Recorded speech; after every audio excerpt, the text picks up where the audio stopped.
Bill Gates used to be a hacker. Yes, you heard that right. Some of the most successful tech entrepreneurs of our time are reformed hackers. Bill Gates, now 60, was a reformed hacker.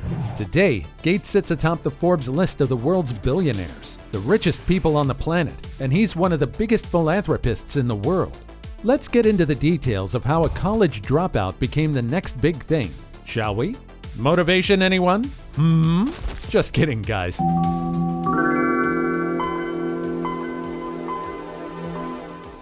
Gates read the January 1975 issue of Popular Electronics, which demonstrated the Altair 8800, and he contacted Microinstrumentation and Telemetry Systems, MITS, to inform them that he and others were working on a basic interpreter for the platform. In reality, Gates and Allen did not have an Altair and had not written code for it. They merely wanted to gauge MIT's interest. MIT's president Ed Roberts agreed to meet them for a demonstration, and over the course of a few weeks, they developed an Altair emulator that ran on a mini-computer, and then the basic interpreter. The demonstration was held at MIT's office in Albuquerque, New Mexico. It was a success, and resulted in a deal with MIT's to distribute the interpreter as Altair Basic. MIT's hired Allen, and Gates took a leave of absence from Harvard to work with him at MIT's in November 1975. Allen named the partnership Microsoft, a combination of microcomputer and software, and their first office was in Albuquerque. The first employee Gates and Allen hired was their high school collaborator Rick Wieland. They dropped the hyphen within a year and officially registered the trade name Microsoft with the Secretary of the State of New Mexico on November 1976. Gates never returned to Harvard to complete his studies. The term hacker is thrown around loosely in the media and by IT professionals. There are all sorts of hackers, ranging from teenagers who may be too curious for their own good, to thrill seekers who brag about their exploits in the dark web, to ransomware authors out purely for the money, to members of organized cybercrime gangs, to cybercriminals sponsored by hostile nation-states. Bill Gates was a young hacker who pushed the limits, got caught, paid his price, and learned from it, then went on to start up the iconic Microsoft Corporation. Before we get into the details of how Bill got into hacking, please subscribe to our channel for more details. Let's move on to the more interesting part now. The term attack surface has entered the vocabulary of savvy company executives, with the Log4j vulnerability being just the most recent crack to be exploited by hackers. Well, our dear old Bill, who was just a teenager back then, breached a vulnerable attack surface half a century ago. One day, he started playing around with a computer security system. On time-sharing computer systems, like the DEC TOPS 10 system that Gates now knew well, many users shared the same machine and used it simultaneously via a terminal connected to a mainframe or mini-computer that was often kept in a locked room. Safeguards had to be built into the systems to prevent one user from invading another user's data files or crashing a user program. Or worse yet, crashing the operating system and bringing the whole computer system to a halt. Gates taught himself how to invade this DEC TOPS 10 system and then other systems. He became an expert in the underground art of subverting computer system security. His baby face and bubbly manner masked a very clever and determined young hacker. Soon, he could brag that he was able, by typing just 14 characters on a terminal, to bring the whole TOPS 10 system to its knees. After learning how easily he could crash the DEC operating system, Gates cast about for bigger challenges. The DEC system had no human operator and could be breached without anyone noticing and sounding an alarm. On some systems, human operators continually monitored activity. Control Data Corporation had a nationwide network of computers called Cybernet, which CDC claimed was completely reliable at all times. For Gates, that claim amounted to a dare. Gates got cocky. To a high school kid, this after-school job of troubleshooting a big computer was exhilarating. The sense of power he got from controlling those giant computers exhilarated him. It gave him a sense of power. He was eager to see what else he could do. Really, Bill? Still eager? A CDC computer at the University of Washington had connections to Cybernet. Gates set to work studying the CDC machines and software. He studied the specifications for the network as though he were cramming for a final exam. Gates got access to one of those peripheral processors and set about insinuating himself into the CDC hive dressed as a worker bee. The mainframe operator observed the activity of the peripheral processor that Gates was controlling, but only in the form of messages sent to the operator's terminal. Gates worked out how to gain control of all the messages the peripheral processor sent out.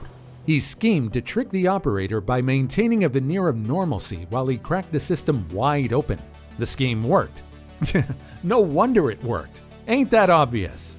From his outpost of a peripheral processor, Gates electronically insinuated himself into the main computer, bypassed the human operator without arousing suspicion, and planted the same special program in all the component computers of the system, and set them running. It was a spectacular success. He caused all the computers to crash simultaneously. Gates was amused by his exploits, but CDC was not, and he hadn't covered his tracks as well as he thought. CDC caught him and sternly reprimanded him. Chastened and humiliated, he swore off computers for more than a year. This wasn't the only time Bill hacked a system, although this was a more serious account of hacking. He had hacked his school computer system as well. Bill Gates, a computer genius, has not always been a genius when it comes to talking to girls. Shocking, I know. I can't speak for all women, but all women love it when dudes secretly manipulate situations to make themselves appear more appealing. It's really romantic. I think all men have been in such situations at some point. He and fellow Microsoft co-founder Paul Allen would hack into his school scheduling software and sign Gates up for all girls' classes to up his chances of getting a date. What? To all the men out there, comment down below. What did you guys do in such situations? Paul did the computer scheduling with me, Gates said. Unfortunately for him, he was 2 years ahead of me, and he was off to college by then. So I was the one who benefited by being able to have the nice girls at least sit near me. It wasn't that I could talk to them or anything, but they were there. I think I was particularly inept at talking to girls, or thinking, okay, do you ask them out? Do you not? When I went off to Harvard, I was a little bit more sociable, but I was below average on talking to girls. It's okay, Bill. Better luck next time.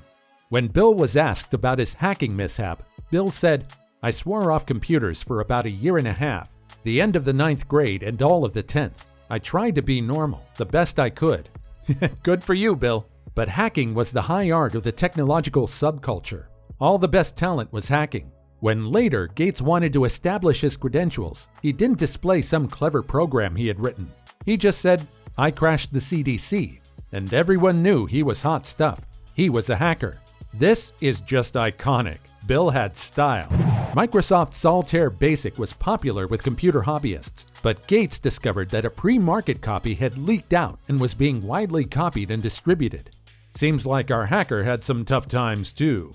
In February 1976, he wrote an open letter to hobbyists in the MIT's newsletter in which he asserted that more than 90% of the users of Microsoft Altair Basic had not paid Microsoft for it, and the Altair hobby market was in danger of eliminating the incentive for any professional developers to produce, distribute, and maintain high-quality software. This letter was unpopular with many computer hobbyists, but Gates persisted in his belief that software developers should be able to demand payment. Microsoft became independent of MITs in late 1976, and it continued to develop programming language software for various systems. The company moved from Albuquerque to Bellevue, Washington on January 1, 1979. Gates said he personally reviewed and often rewrote every line of code that the company produced in its first 5 years. As the company grew, he transitioned into a manager role, then an executive. Donkey.bas is a computer game written in 1981 and included with early versions of the PC DOS operating system, distributed with the original IBM PC. It's a driving game in which the player must avoid hitting donkeys. The game was written by Gates. Years later, in 2002, a more mature Gates, chief at Microsoft at the time, wrote his famous email on trustworthy computing. His message was about protecting and defending Microsoft's intellectual property, namely its software code, and securing the electronic information belonging to their customers. Well, this is the end of it, guys. See you next time. Stay tuned for more videos like this. Don't forget to subscribe to our channel.